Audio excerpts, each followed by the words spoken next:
ಎಲ್ಲರಿಗೂ ನಮಸ್ಕಾರ. ಇವತ್ತು ಕರಾವಳಿಗರು ಮಾಡುವಂತಹ, ಅದು ಸಮ್ಮರ್ ಸೀಸನಲ್ಲಿ ಮಾವಿನಕಾಯಿ ದೊರಕುವಾಗ ಮಾಡುವಂತಹ ಮಾವಿನ ಹಣ್ಣಿನ ಸಾಸಿವೆ. ನಾವು ಈ ಮಾವಿನ ಹಣ್ಣಿನ ಸೀಸನ್ನಲ್ಲಿ ದಿನಕ್ಕೊಂದು ಬಗೆಯ ಮಾವಿನ ಹಣ್ಣಿನ ಖಾದ್ಯಗಳನ್ನು ತಯಾರಿಸ್ತೇವೆ. ಅದು ಸಹ ಈ ಮನೆಯಲ್ಲಿ ಅಂತೂ ಮಾವಿನ ಹಣ್ಣಿನ ಮರ ಇದ್ದರಂತೂ ವಿಧ ವಿಧದ ರೀತಿಯ ಒಂದು ರೆಸಿಪಿಗಳು ಆ ಮನೆಯಲ್ಲಿ ಇದ್ದೇ ಇರ್ತದೆ. ಹಾಗಿರುವಾಗ ಇವತ್ತು ನಾನು ಮಾವಿನ ಹಣ್ಣಿನ ಸಾಸಿವೆ, ಇದನ್ನು ಕುದಿಸಲಿಕ್ಕಿಲ್ಲ, ಏನು ಮಾಡಲಿಕ್ಕಿಲ್ಲ. ಇದಕ್ಕೆ ಬೇಕಿದ್ರೆ ಒಂದು ಒಗ್ಗರಣೆ ಕೊಡಬೇಕಾದ್ರೆ ಗ್ಯಾಸ್ನ ಉಪಯೋಗ ಉಂಟು. ಈಗ ಗ್ಯಾಸ್ನ ಪ್ರಾಬ್ಲಮ್ಸ್ ಇರುವಾಗ ಇಂತಹ ಸುಲಭ ರೀತಿಯ ಖಾದ್ಯಗಳನ್ನು, ಅಂದರೆ ರೆಸಿಪಿಗಳನ್ನು ಮಧ್ಯಾಹ್ನದ ಹೊತ್ತಿಗೆ ಊಟಕ್ಕೋ ಅಥವಾ ಹೀಗೆ ಸಹ ಇದನ್ನು ಮಾಡಿ ತಿನ್ಬೋದು. ಹಾಗಾದರೆ ಯಾರೆಲ್ಲ ನನ್ನ ಚಾನಲನ್ನು ನೋಡ್ತಿದ್ದೀರಿ, ಯಾರೆಲ್ಲ ಇನ್ನೂ ಸಬ್ಸ್ಕ್ರೈಬ್ ಮಾಡಿಲ್ಲ, ದಯವಿಟ್ಟು ಸಬ್ಸ್ಕ್ರೈಬ್ ಮಾಡಿ ಸಪೋರ್ಟ್ ಮಾಡಿ ಅಂತ ಹೇಳ್ತಾ ಬನ್ನಿ ಯಾವ ರೀತಿಯಲ್ಲಿ ನಮ್ಮ ಶೈಲಿಯ ಈ ಒಂದು ಮಾವಿನ ಹಣ್ಣಿನ ಸಾಸಿವೆಯನ್ನು ಮಾಡುವುದನ್ನು ನೋಡೋಣ. ವೀಕ್ಷಕರೇ ನೋಡಿ, ಕಾಟು ಮಾವಿನ ಹಣ್ಣು ಉಂಟು. ಕಾಟು ಮಾವಿನ ಹಣ್ಣಿನಿಂದ ಇದು ಮನೆಯಲ್ಲಿ ಬೆಳೆದಂಥದ್ದು ನೋಡಿ, ಒಬ್ಬರು ಕೊಟ್ಟದ್ದು ನನಗಿದು. ಸೊ ಇದನ್ನು ಬಳಸಿ ಇವತ್ತು ನಾವು ಮಾವಿನ ಹಣ್ಣಿನ ನಾನು ಸಾರು ಮಾಡಿ ತೋರಿಸ್ತೇನೆ. ಅದಕ್ಕೆ ಒಳ್ಳೆ ವ್ಯೂಸ್ ಬಂದಿದೆ. ಹಾಗೆ ಇದು ಸಾಸಿವೆ, ನಾವು ಕರಾವಳಿಗರಿಗೆ ಸಮ್ಮರ್ ಸೀಸನ್ಗೆ ಬೇಕಾದಂತಹ ಒಂದು ಪದಾರ್ಥ ಅಂತ ಹೇಳ್ಬೋದು.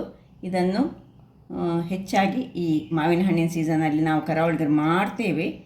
ಹಾಗಿರುವಾಗ ಬಹಳ ದೇಹಕ್ಕೆ ತಂಪು ಕೊಡುವಂತಹದ್ದು. ಅದರೊಟ್ಟಿಗೆ ಇದಕ್ಕೆ ಗ್ಯಾಸ್ ಹೆಚ್ಚು ಬೇಡ. ಈಗ ಗ್ಯಾಸ್ನ ಪ್ರಾಬ್ಲಮ್ ಇರುವಾಗ ಒಂದು ಒಗ್ಗರಣೆ, ಅದು ಸಹ ಬೇಕಿದ್ದರೆ ಒಗ್ಗರಣೆ ಕೊಡ್ಬೋದು. ಈಗ ಮೊದಲಿಗೆ ನಾವು ಏನೆಲ್ಲ ಸಾಮಗ್ರಿ ಬೇಕು ಹೇಳುವಾಗ, ಒಂದು ಅರ್ಧ ಗಡಿಯಷ್ಟು ತೆಂಗಿನ ತುರಿ ಬೇಕು ನಮಗೆ, ಸ್ವಲ್ಪ ಸಾಸಿವೆ ಹೇಳಿದ್ರೆ ಸಾಸಿವೆ ಬೇಕೇ ನೋಡಿ, ಇನ್ನು ಕರಿಬೇವಿನ ಸೊಪ್ಪು, ಮತ್ತು ಹೆಚ್ಚು ಸಾಮಗ್ರಿ ಸಹ ಇದಕ್ಕೆ ಬೇಡ. ಒಂದೇ ಒಂದು ಕಾಯಿಮೆಣಸು, ಒಂದು ರೆಡ್ ಚಿಲ್ಲಿ, ಸ್ವಲ್ಪ ಉದ್ದಿನಬೇಳೆ, ಮತ್ತು ಒಂದೇ ಒಂದು ಚಮಚದಷ್ಟು ನಮಗೆ ಈ ಮೊಸರು ಬೇಕು.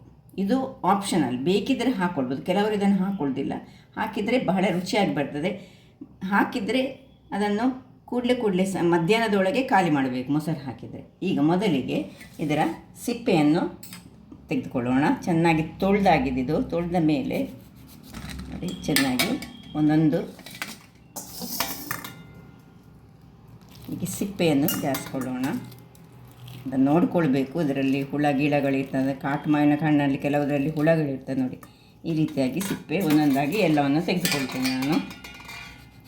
ಎಲ್ಲ ಸಿಪ್ಪೆಯನ್ನು ತೆಗೆದುಕೊಂಡಾಯಿತು. ಈಗ ಈ ಸಿಪ್ಪೆಯನ್ನು ನಾವು ಈಚೆ ಟ್ರಾನ್ಸ್ಫರ್ ಮಾಡಿಕೊಂಡು ಈ ಸಿಪ್ಪೆಯನ್ನು ಕಿವಿಚಿ ಎಷ್ಟು ಇದರಲ್ಲಿ ಸ್ವಲ್ಪ ರಸ ಬರ್ತದೆ ನೋಡಿ. ಈ ರೀತಿಯಾಗಿ ಹೇಗೆ ನಾವು ಮಾವಿನ ಹಣ್ಣಿನ ಸಾರು ಮಾಡ್ತೇವೆ ಅದೇ ರೀತಿಯಾಗಿ ಕಿವಿಚಿಕೊಂಡು ಇದರಲ್ಲಿ 2 ಬಾರಿ ನಾವು ಕಿವಿಚಿ ನೋಡಿ. ಈ ರೀತಿ ಚೆನ್ನಾಗಿ ಕಿವಿಚಿದರೆ ಮೊದಲೇ ತೊಳೆದುಕೊಂಡು ಇಟ್ಕೊಳ್ಬೇಕು. ಸ್ವಲ್ಪ ಹೀಗೆ ಒಳ್ಳೆ ಈ ರೀತಿ ಕಿವಿಚಿ ನೀರನ್ನು ಇದಕ್ಕೆ ಹಾಕ್ಕೊಳ್ತೇನೆ ನೋಡಿ. ಇಷ್ಟು ನೀರು ತೆಗೆದುಕೊಂಡ ಮೇಲೆ ಇದನ್ನೊಮ್ಮೆ ನೋಡಿ, ಒಳ್ಳೆ ಪಲ್ಪಿರುವಂತಹ ಮಾವಿನ ಹಣ್ಣು ಇದು ನೋಡಿ. ಕಾಟು ಮಾವಿನ ಹಣ್ಣು ಆದರೆ ಸಹ ನೋಡಿ ಒಳ್ಳೆಯದುಂಟು. ಹೀಗೆ ಒಮ್ಮೆ ಇದನ್ನು ಹೀಗೆ ಕೀಚ್ಕೊಳ್ಬೇಕು. ನಾವು ಈ ನೀರು ಯೂಸ್ ಮಾಡುವಾಗ ಬಿಸಿ ತಣ್ಣಗಾದದ್ದು ಅಥವಾ ಫಿಲ್ಟರ್ ನೀರು ಅದನ್ನು ಯೂಸ್ ಮಾಡಿಕೊಳ್ಬೇಕು. ಯಾಕೆಂದರೆ ಇದನ್ನು ಈಗ ಕುದಿಸಿಕೊಳ್ಳಲಿಕ್ಕೆ ಇಲ್ಲ, ಅದರಿಂದಾಗಿ ನಾವು ಬಹಳ ಜಾಗ್ರತೆ ಇರಬೇಕು. ಈಗ ನೀರನ್ನು ಯೂಸ್ ಮಾಡುವಾಗ ಬಿಸಿ ತಣ್ಣಗಾದ, ಅಂದರೆ ಬಿಸಿ ನೀರು ಸಹ ಅಲ್ಲ. ಈಗ ಇಷ್ಟ ಆದಮೇಲೆ ಇದನ್ನು ಪಕ್ಕಕ್ಕೆ ಇಟ್ಕೊಳ್ಳೋಣ. ಇನ್ನೊಂದು ಮಿಕ್ಸಿ ಜಾರ್ ತೆಗೆದುಕೊಳ್ಳೋಣ. ಈ ಮಿಕ್ಸಿಗೆ ಒಂದು ಕಾಯಿಮೆಣಸು, ಅರ್ಧ ಗಡಿಯಷ್ಟು ತೆಂಗಿನ ತುರಿ,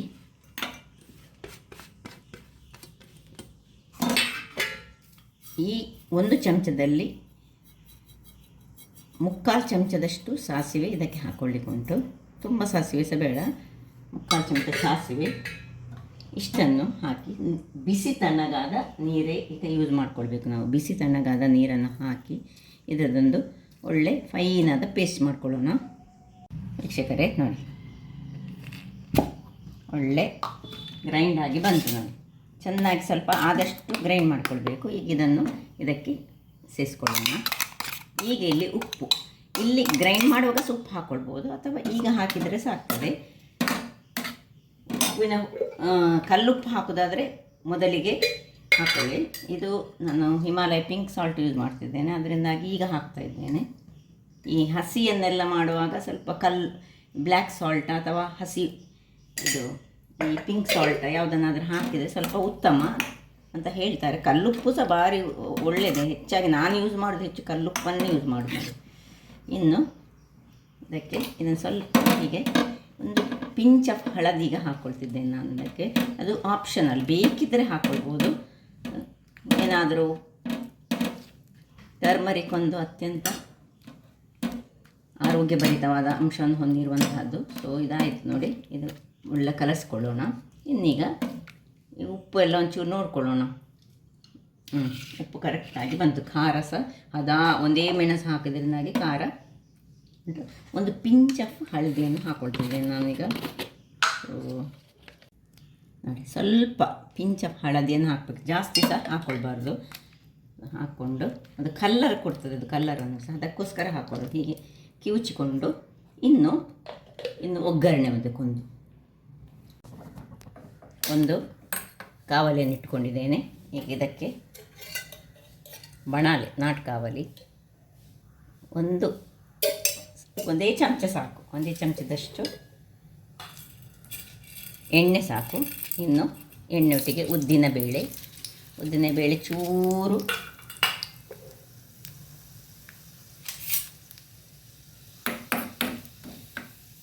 ಕಲರ್ ಬರುವಾಗ ಒಂದು ಎಳೆಯಷ್ಟು ಸ್ವಲ್ಪ ಹೀಗೆ ಕಟ್ ಮಾಡಿ ಹಾಕಿದರೆ ಸಹ ಒಳ್ಳೆ ಆಗ್ತದೆ. ಹಾಕೊಂಡ ಮೇಲೆ ಸಾಸಿವೆ ಹಿಡಿದ ಮೇಲೆ ಸಾಸಿವೆ ಒಂದು ಬೇಯಿಸಿದೆ.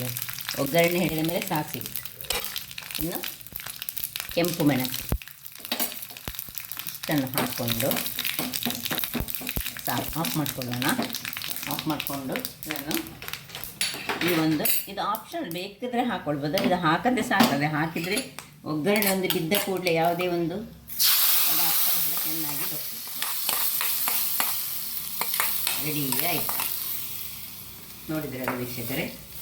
ಇದರ ಒಟ್ಟಿಗೆ ನಾವು ಮಾವಿನಕಾಯಿ ಒಟ್ಟಿಗೆ ನಿಮ್ಮ ಹತ್ರ ಪೈನಾಪಲ್ ಇದ್ದರೆ ಪೈನಾಪಲನ್ನು ಸಹ ಕಟ್ ಮಾಡಿ ಇದಕ್ಕೆ ಸೇರಿಸಿದರೆ ಬಹಳ ಉತ್ತಮ ಆಗ್ತದೆ. ಈಗ ಇಲ್ಲಿ ಕೊನೆಯದಾಗಿ ಒಂದು ಚಮಚದಷ್ಟು ಈ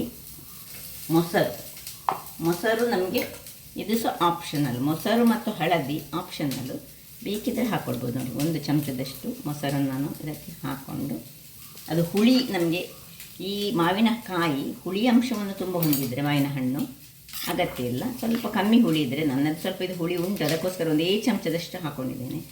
ಇದನ್ನು ಚೆನ್ನಾಗಿ ತೆಗೆಸಿಕೊಳ್ಳೋಣ. ಆಯಿತು, ರೆಡಿ ಆಯಿತು. ಇನ್ನು ಸರ್ವಿಂಗ್ ಟೈಮ್, ಸರ್ವ್ ಮಾಡೋಣ. ವೀಕ್ಷಕರೇ, ಇಲ್ಲಿ ನೋಡಿ, ಒಂದು ಟೇಸ್ಟ್ ಆಗ್ತದೆ, ಅಷ್ಟು ಖುಷಿ ಆಗ್ತದೆ. ಮಧ್ಯಾಹ್ನದ ಹೊತ್ತಿಗೆ ಇದನ್ನು ಹೀಗೆ ಖಾಲಿ ಸಹ ತಿಂದ್ಕೊಳ್ಬೋದು. ದೊಡ್ಡ ಮಾವಿನಕಾಯಿದು ಸ್ವಲ್ಪ ಸಣ್ಣದು ಸಿಕ್ಕಿದರೆ ಮಾವಿನ ಹಣ್ಣು ಬಹಳ ಒಳ್ಳೆಯದು. ಈ ಕಾಟು ಮಾವಿನ ಹಣ್ಣು, ಸಣ್ಣ ಮಾವಿನ ಹಣ್ಣು ಸಿಕ್ಕಿದರೆ ಸಹ ಬಹಳ ಚೆನ್ನಾಗಿ ಬರ್ತದೆ. ಈ ರಸ ಕುಡಿಲಿಕ್ಕೆ ಬಹಳ ಖುಷಿ ಆಗ್ತದೆ. ಮಾವಿನ ಹಣ್ಣಿಗಿಂತ ಸಹ ಈ ರಸ ಉಂಟಲ್ಲ, ಈ ಸಾಸಿವೆ ರಸ. ಸೊ ಹಾಗಾದರೆ ನೋಡಿದ್ರಲ್ಲ ವೀಕ್ಷಕರೇ, ಒಂದು ರುಚಿಕರವಾದ ಮಾವಿನ ಹಣ್ಣಿನ ಸಾಸಿವೆ. ಅದು ಕರಾವಳಿ ಶೈಲಿ. ಕರಾವಳಿಯಲ್ಲಿ ಬಹಳ ಈ ಟೈಮ್ನಲ್ಲಿ ಮಾವಿನ ಹಣ್ಣು ಸಿಕ್ಕಿದ ಕೂಡಲೇ ಎಲ್ಲರೂ ಸಹ ಮಾಡ್ತಾರೆ. ಆರೋಗ್ಯಕ್ಕೆ ಸಹ ಬಹಳ ಉತ್ತಮ. ಹಾಗಾದರೆ ನನ್ನ ಈ ಕುಕಿಂಗ್ ಚಾನಲ್ ನಿಮಗೆ ಇಷ್ಟ ಆದರೆ ಬೋಳೂರು ಸುವರ್ಣ ಚಾನಲನ್ನು ಲೈಕ್ ಮಾಡಿ, ಶೇರ್ ಮಾಡಿ, ಹಾಗೂ ಸಬ್ಸ್ಕ್ರೈಬ್ ಮಾಡಿ, ಹಾಗೂ ನನ್ನ ಇನ್ಸ್ಟಾಗ್ರಾಮ್ ಪೇಜನ್ನು ಫಾಲೋ ಮಾಡಿ. ಧನ್ಯವಾದಗಳು.